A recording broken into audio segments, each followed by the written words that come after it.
The pain shot through my side like electricity, making me grip the edge of my desk to stay upright. My vision blurred as sweat beaded across my forehead. The office around me continued its usual Monday morning chaos. Phones ringing, keyboards clicking, colleagues laughing, while I struggled to breathe through what felt like a knife twisting in my abdomen. Riley, where's the Henderson deck? We need to review it before tomorrow's pitch. Dean's voice cut through my fog of pain. I straightened up too quickly and nearly collapsed. My hand instinctively pressed against my side where the internal bleeding had been slowly draining my strength for weeks. It's almost ready, I managed, my voice barely above a whisper. Dean strode toward my desk, his expensive watch glinting under the office lights. He looked immaculate as always. Tailored suit, perfect hair, the confident smile of a man who had built his career on other people's work and suffering. Almost isn't good enough. This is Henderson we're talking about. Their account would double our department's revenue.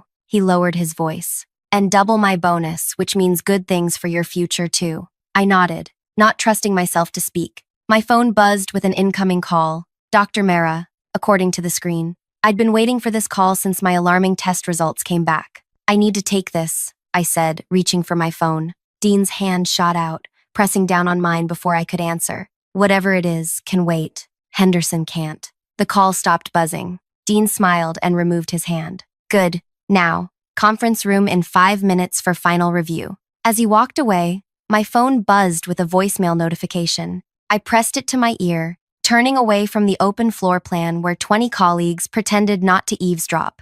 Riley, this is Dr. Mera. Your scan results are concerning. The internal bleeding is more severe than we initially thought. We need to schedule surgery immediately, tomorrow morning at the latest. Please call my office as soon as you get this. If we don't stop the bleeding within the next 72 hours, the consequences could be, just call me back, please. My hand trembled as I lowered the phone. 3 days, I had been walking around with this pain for weeks, thinking it was just stress or maybe an ulcer. Now I knew it could kill me. I dialed the doctor's office and scheduled the surgery for 8 a.m. tomorrow. Then I gathered my courage and approached Dean's glass-walled office, where he sat reviewing documents. I need to speak with you, I said from the doorway. He didn't look up. Make it quick. I can't be at the Henderson pitch tomorrow. I've been scheduled for emergency surgery. My doctor just called. Dean's head snapped up.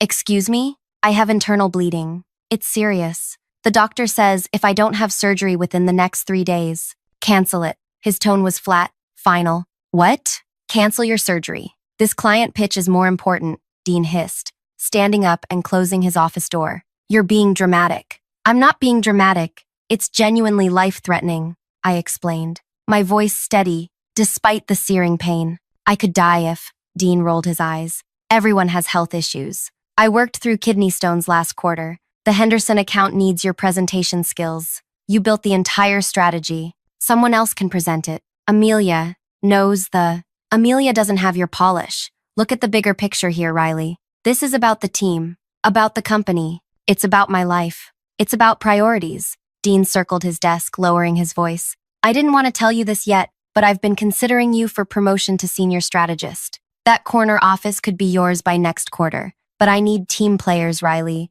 People who understand sacrifice. The carrot and the stick. Classic Dean. For 2 years, I'd watched him build his reputation on our team's crushing workload. 3 colleagues had quit from burnout in the past 6 months alone. He'd taken credit for my marketing campaign that saved our biggest account while simultaneously slashing our wellness benefits to improve quarterly numbers. I thought about my mounting hospital bills from all the tests, my rent due next week, the student loans that still haunted me 7 years after graduation. Look, he said, checking his watch, either you're at that pitch tomorrow or don't bother coming back at all. Through the glass walls, I could see the entire team avoiding eye contact, terrified they'd be next. Okay, I said quietly. Dean's smile returned. Good choice. Conference room, 5 minutes. I walked back to my desk on unsteady legs. Pain pulsed through my body with each heartbeat. I sat down and stared at my phone, at the missed call from Dr. Mera. Then I did something I'd never done before.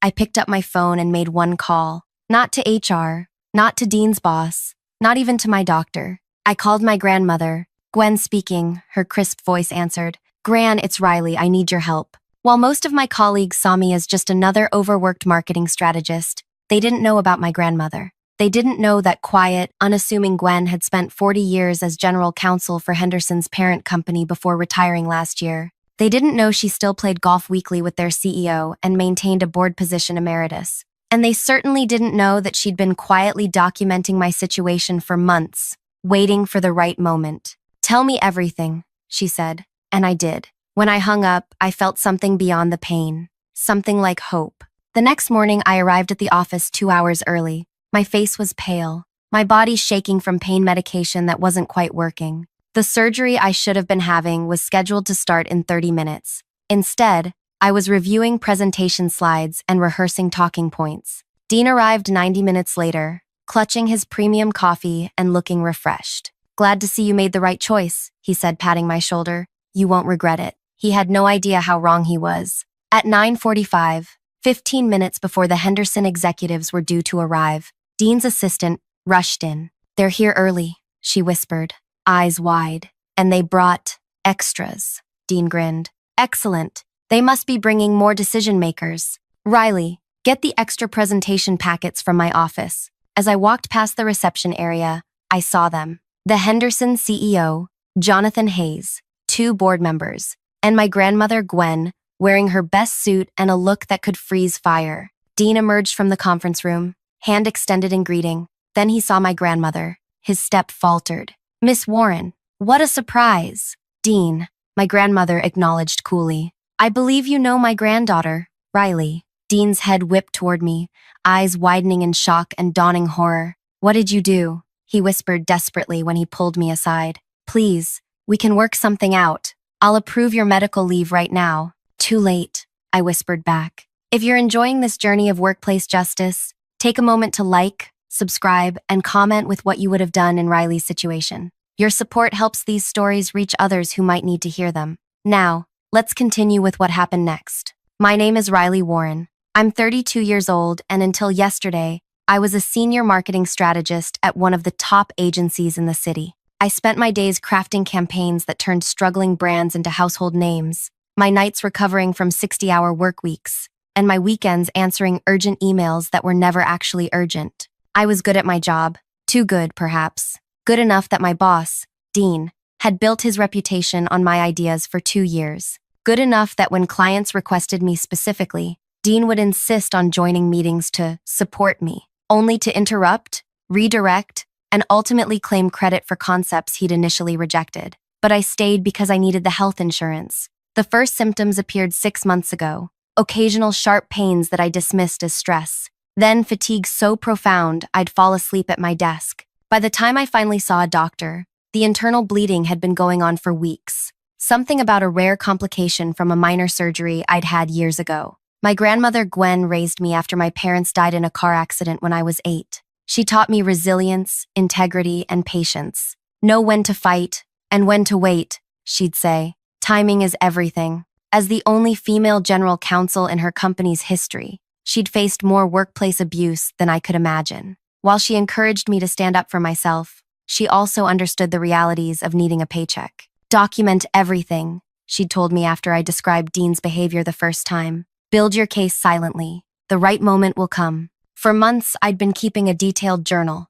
Screenshots of Dean taking credit for my work in emails. Recordings of meetings where he'd presented my ideas as his own. Testimonials from 3 colleagues who'd quit because of him. A record of every time he'd denied time off for medical appointments. I didn't know what I was saving it all for until yesterday, when he forced me to choose between emergency surgery and my job. The Henderson pitch meeting began with Dean looking increasingly uncomfortable as my grandmother introduced herself to everyone. "Before we discuss any business," Gwen began, "I'd like to address something troubling. My granddaughter is missing her critical surgery right now because she was threatened with termination." Jonathan Hayes, the CEO, looked disgusted. "We don't partner with companies that endanger their employees' lives for a presentation." Dean tried to speak, but my grandmother raised her hand. "I've been collecting testimonials from former employees about similar incidents. The board has copies. Your replacement starts Monday." Dean's face drained of color. "This is a misunderstanding. Riley is a valued team member.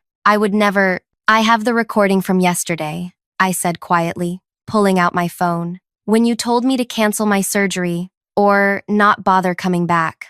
Hayes stood up. "We're done here. Miss Warren, we'd be happy to reschedule this pitch when your granddaughter has recovered, and perhaps with different representation from your agency. Security arrived moments later. As they escorted Dean out, my grandmother turned to me. Now, let's get you to the hospital. The surgeon is waiting. I swayed on my feet, the pain medication fading. The last thing I remember before passing out was the look of pure hatred Dean gave me as the elevator doors closed on him. I woke up in a hospital bed hours later. The surgery had been successful, though the doctor said I'd lost so much blood that waiting another day could have been catastrophic. You nearly died, Gwen said, holding my hand. All for a client pitch. It wasn't just about the pitch, I whispered. It was about all of it. Every idea he stole, every vacation he canceled, every time he made Amelia cry or drove Percy to quit. Someone had to stop him. And someone did, Gwen smiled. You did. But as I drifted back to sleep,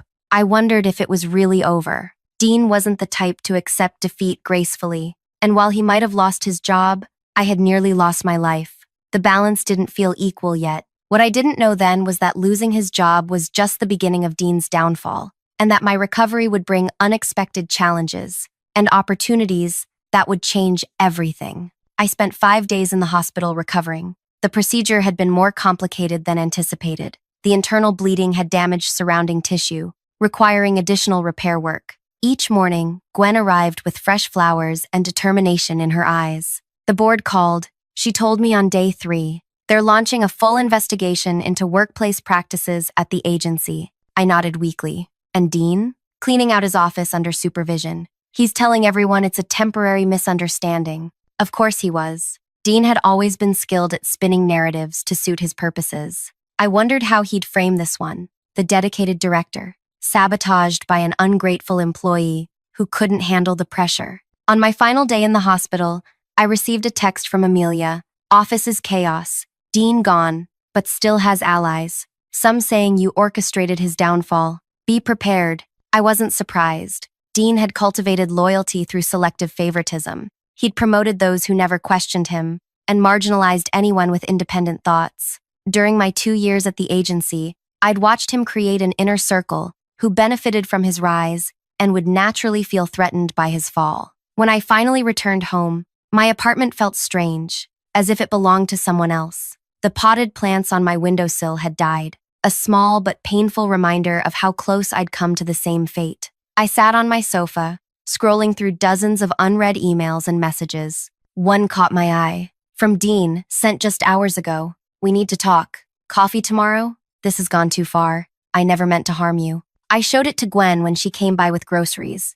Ignore him, she advised. He's fishing for sympathy or trying to intimidate you. What if he's genuinely sorry? Gwen raised an eyebrow. After 2 years of abuse, you think 1 week of consequences changed him? This is tactical, not emotional. She was right. Dean wasn't seeking reconciliation. He was seeking control of the narrative. I deleted his message without responding. 2 weeks after my surgery, still on medical leave, I received a call from Petra, the agency's HR director. Riley, I hope you're recovering well, she began, her voice carefully neutral. I'm calling because we'd like you to come in for a meeting tomorrow regarding recent events. What kind of meeting? Just to get your perspective on things. Dean has made certain allegations about your professional conduct that we need to address. My heart sank. What allegations? It would be better to discuss in person. Shall we say 10 a.m.? I hung up and immediately called Gwen. He's countering, she said after I explained.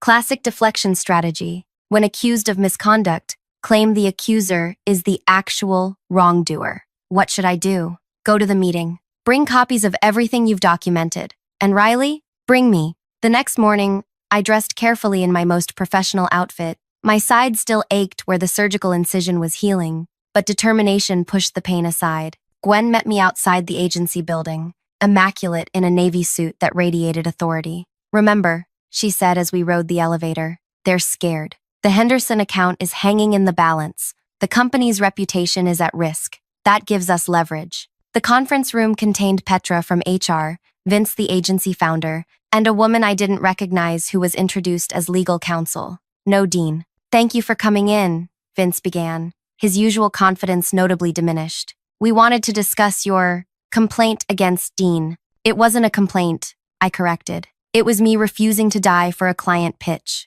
The lawyer shifted uncomfortably. Vince cleared his throat. Dean has provided some information suggesting you've been strategically documenting interactions to build a case against him. He says you've been unwilling to meet deadlines, resistant to feedback, and have deliberately undermined his leadership. That's interesting timing for those concerns, Gwen interjected. Were they documented in any of Riley's performance reviews? Petra shuffled through a folder. Riley's reviews have been consistently excellent. So, after 2 years of stellar performance evaluations, she suddenly became problematic the moment Dean was held accountable? Gwen asked. The room fell silent. Let me be clear, I said, opening my laptop. I've documented Dean's behavior because it was unprofessional and harmful, not just to me, but to this entire agency. 3 talented people quit in the past 6 months alone. Client satisfaction scores have dropped 18% under his leadership. I turned my screen toward them, showing a spreadsheet tracking departmental performance metrics. And this isn't about a personal vendetta, it's about a pattern. I began playing audio recordings, Dean taking credit for my ideas and client calls, Dean threatening another team member's job over a requested day off, Dean mocking a colleague's anxiety disorder when he thought no one was listening. The lawyer stopped taking notes and simply stared. Vince's face grew increasingly pale. There are dozens more examples, I said, but I think you get the point. Why didn't you come to HR sooner? Petra asked. I gave her a level look. Because when Percy did, he was let go 2 weeks later for performance issues. Because when Amelia complained about working 80-hour weeks, she was told that's what it takes to succeed here. Vince rubbed his forehead. What do you want, Riley? I want a workplace where people don't have to choose between their health and their jobs. I want accountability for the culture that allowed Dean to thrive while others suffered. And I want assurance that anyone who spoke up against him won't face retaliation. And if we can provide that, the lawyer asked,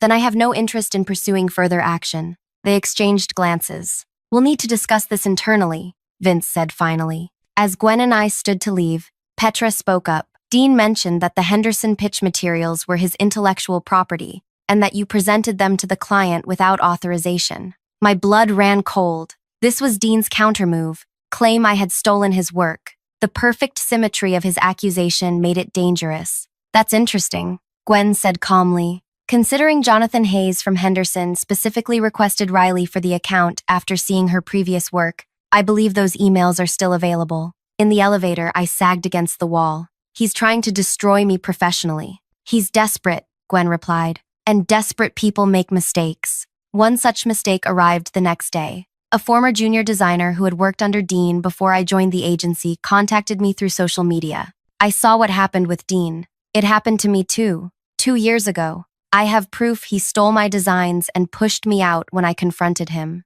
I've been afraid to come forward, but I'm not anymore. More messages followed. A former account manager, an administrative assistant, a copywriter who'd left after just 3 months, each with similar stories about Dean's manipulation, credit stealing, and retaliation. It's like lancing a boil, Gwen observed as I showed her the growing collection of messages. Once you break the surface, everything hidden comes pouring out. Within days, the agency announced an expanded investigation into workplace culture. Dean's counter-allegations against me were dropped, but the professional damage control was just beginning. Client calls were hastily arranged to reassure nervous accounts. Team meetings turned therapeutic as people finally spoke openly about experiences they'd previously kept hidden. I participated in these discussions remotely, still recovering at home. Then came the text from Amelia. Dean got another job, creative director at Bolt Agency, already telling people he left voluntarily for a better opportunity. Bolt Agency,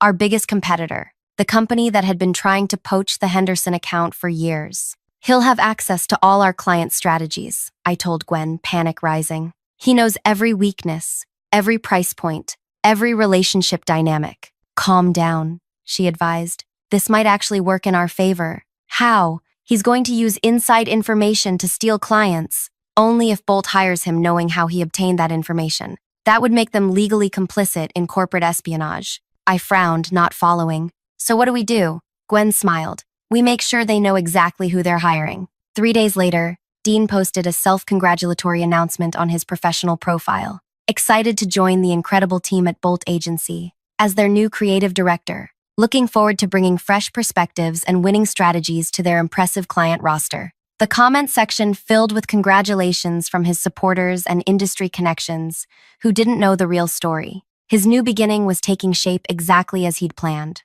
But Dean didn't know what was happening behind the scenes. He didn't know that Gwen had arranged a golf game with the general counsel of Bolt's parent company, her former colleague from law school. He didn't know that the routine background check Bolt was conducting now included specific questions about client confidentiality and intellectual property rights. He didn't know that the 5 former employees who had contacted me had also reached out to Bolt's HR department with their documented experiences. Most importantly, he didn't know that his reputation was unraveling thread by thread in rooms where he couldn't defend himself. 1 week before Dean was set to start his new role, I received an unexpected visitor at my apartment. When I opened the door, I found myself face to face with him. "We need to talk," Dean said, pushing past me into my living room. "You can't just walk in here," I protested, keeping the door open. "Say what you came to say and leave." Dean looked different. His usual polished appearance had slipped. His shirt was wrinkled, his eyes bloodshot. "Call off your attack dogs." "Excuse me?" "Your grandmother and her golf buddies, the orchestrated smear campaign, the calls to Bolt questioning my ethics. It stops now." I crossed my arms. "I don't control what other people say about their experiences with you." "This isn't about experiences," he snarled.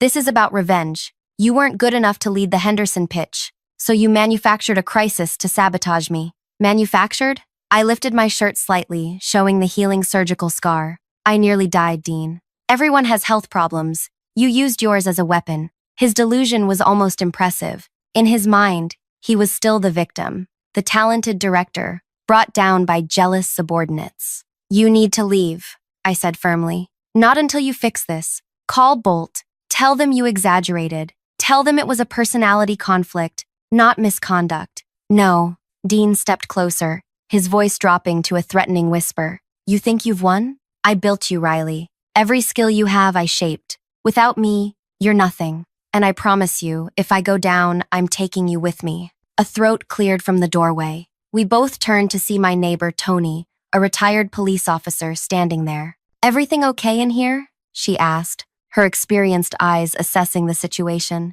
Dean straightened, professional mask sliding back into place. "Just a work discussion. I was just leaving." As he brushed past Tony, he looked back at me. "Last chance, Riley. Make this right, or regret it." After he left, Tony helped me install a doorbell camera. "People like that escalate," she warned. "Be careful." That night, I couldn't sleep. Dean's threats echoed in my mind. What did he mean by taking me down with him? What leverage did he think he had? The answer arrived at 3 a.m., an email from Dean to my personal address. "Final warning. Attached is the proof that you falsified data in the Carrington campaign last year. Their 42% increase in engagement? Actually 26% before you adjusted the numbers. I kept a copy of the original analytics as insurance. If I don't start at Bolt on Monday, this goes to Vince, Carrington, and the Industry Ethics Board. Your move." My heart hammered as I opened the attachment. There they were, the original analytics from the Carrington campaign.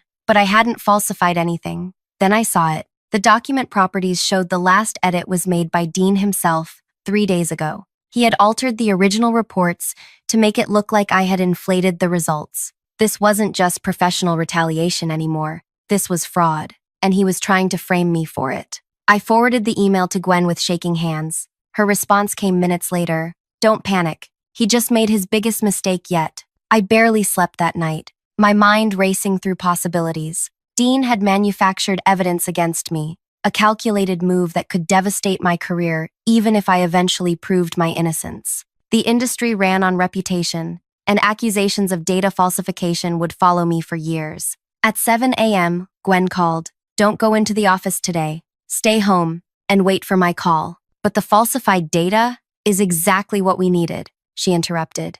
"Dean has committed actual fraud now, not just ethical violations. He's created and distributed falsified business documents with intent to harm. That crosses the line from workplace misconduct to potentially criminal behavior." "What are you going to do?" I asked. "Let me handle this. Trust me, Riley." Trust had always been difficult for me. Growing up with Gwen after losing my parents had taught me self-reliance to a fault. Even as an adult, I struggled to believe anyone would fight for me the way I fought for myself. But if there was one person who had earned my trust, It was my grandmother. Okay, I said finally. I trust you. While waiting for Gwen's call, I paced my apartment, unable to focus on anything. Around noon, my phone buzzed with a text from Amelia. Oh my God. Dean just got escorted out of Bolt before even starting. Security walking him out of the building. What's happening? I stared at the message, pulse quickening. Before I could respond, another text arrived from Percy, my former colleague who had quit 6 months earlier.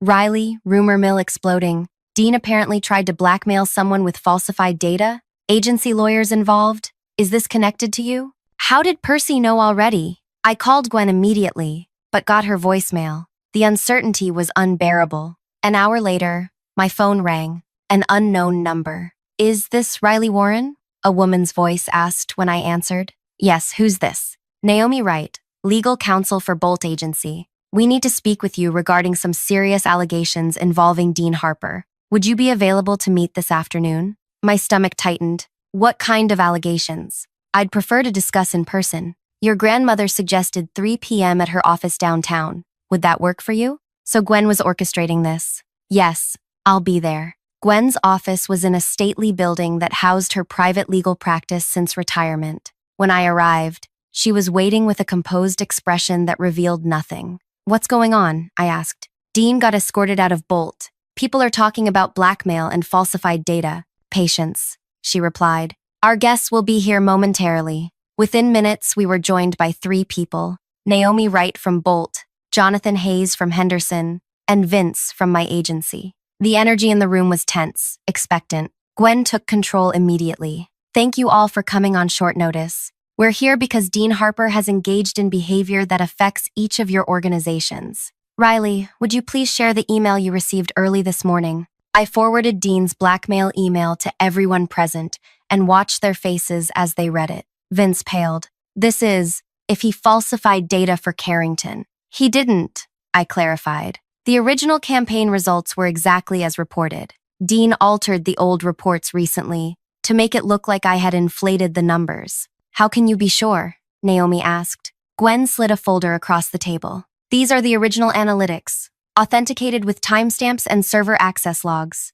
The document Dean sent shows editing activity from his personal computer 3 days ago. IT Forensics has verified this. Jonathan Hayes leaned forward. So, he fabricated evidence to blackmail Riley? Yes, Gwen said. After his attempt to secure employment at Bolt by leveraging confidential client information from his previous position, Naomi nodded grimly. He approached us, claiming intimate knowledge of competitor strategies, including Henderson's. He implied he could deliver your account to us within 6 months. Hayes's expression hardened. That explains his call to me last week, suggesting I should diversify agency relationships. The pieces were falling into place. Dean hadn't just been seeking a new job. He'd been planning to poach clients using inside information. There's more, Gwen continued, opening her laptop. With Riley's permission, I've compiled testimonials from 7 former employees documenting similar patterns of behavior, data manipulation, taking credit for others' work, threatening retaliation against those who challenged him. As Gwen presented the evidence, I watched the faces around the table transform from skepticism to shock, then resolve. These weren't just workplace complaints anymore. They revealed a pattern of deliberate deception that threatened the integrity of multiple businesses. What do you want from us? Vince asked finally, looking defeated. Gwen glanced at me, nodding slightly. This was my moment. I want 3 things, I said, my voice stronger than I expected. First, a comprehensive review of workplace culture at the agency, with concrete steps to prevent similar situations in the future. Second, formal recognition of the work that was attributed to Dean but created by others. And third, I took a deep breath. I want assurance that Dean will not be in a position to harm others in our industry again. That last part might be happening already, Naomi said. After discovering his attempted blackmail this morning, Bolt has not only terminated his offer but is preparing to notify industry partners about the ethical breach. His reputation in this market is effectively over. A wave of emotion swept through me. Not satisfaction or triumph, but something closer to relief. The constant tension of working under Dean, the fear that had become so normal I barely recognized it anymore, began to dissolve. The meeting continued for another hour as details were discussed and agreements reached. Vince, looking humbled, offered me a promotion to replace Dean as director. Jonathan Hayes reaffirmed Henderson's commitment to working with me directly. Naomi expressed interest in my insights on workplace culture reform. Throughout it all, Gwen sat beside me, steady and proud. When everyone had gone, she squeezed my hand. "You did it, Riley." "We did it," I corrected. "No," she insisted. "I only helped create the opportunity. You had the courage to stand your ground when it mattered most." 3 weeks later, I returned to the office as the new director of strategic marketing. The changes were already visible: flexible work arrangements, mandatory response times for medical accommodations, anonymous reporting channels for misconduct. Small steps, but meaningful ones. Dean, meanwhile, had left the city. Industry connections reported he was struggling to find work, his reputation preceding him. The last I heard, he was taking freelance projects at a fraction of his former salary. My new team gathered for our first Monday meeting. Familiar faces like Amelia sat alongside new hires who had been attracted by our agency's commitment to reform. The Henderson campaign materials were spread across the conference table, our first major project under my leadership. "Before we begin," I said, "I want to establish some team principles. Your ideas will always be credited to you. Your health comes before any client deadline. And most importantly, we succeed together, not at each other's expense." The room felt different, energized but calm, ambitious but ethical. As we dove into the work, I touched the still tender scar on my abdomen. The physical wound was healing, and so was the deeper damage of having worked in a toxic environment for so long. That evening, I met Gwen for dinner to celebrate my first day as director. "I've been thinking about what happened with Dean," I told her over dessert. "If I hadn't gotten sick, if he hadn't pushed me to cancel surgery, none of this would have changed. I might still be working under him, just accepting things as normal." Gwen considered this. "Sometimes it takes a crisis to reveal what matters. Your health crisis exposed the true nature of your workplace. Dean's crisis of losing power exposed his true character. I never wanted revenge," I admitted. "I just wanted the harm to stop."